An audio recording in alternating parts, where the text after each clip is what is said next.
Umabot sa 175 most wanted persons ang naaresto ng kapulisan ng Police Regional Office 13 sa loob lamang ng 3 linggong masinsinang operasyon laban sa mga individual na may kinakaharap ng mga kaso sa rehiyon. Tinutukan niya ni Patrolwoman Kay Francisco.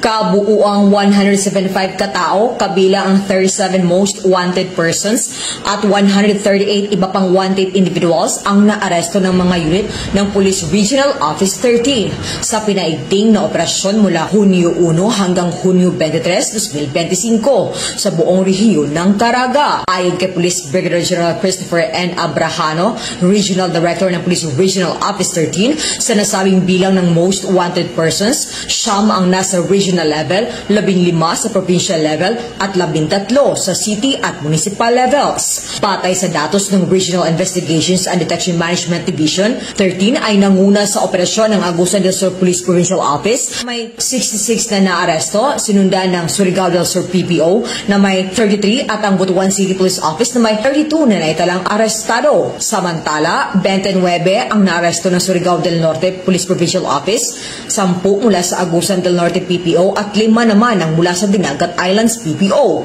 Mananatiling matatag ang PNP Caraga sa pagtupad ng mga warrant of arrest na ini-issue ng iba't ibang korte sa rehiyon. Kasabay nito ay patuloy nating ipinapatupad ang mga special laws upang supilin ang ilegal na gawain at tiyakin ang kapayapaan at kaayusan sa Caraga. Makakaasa ang publiko na magpapatuloy ang maigting na kampanya ng Police Regional Office 13 laban sa kriminalidad bilang bahagi ng tapat na paglilingkod ng kapulisan tungo sa isang ligtas at maayos na pamayanan.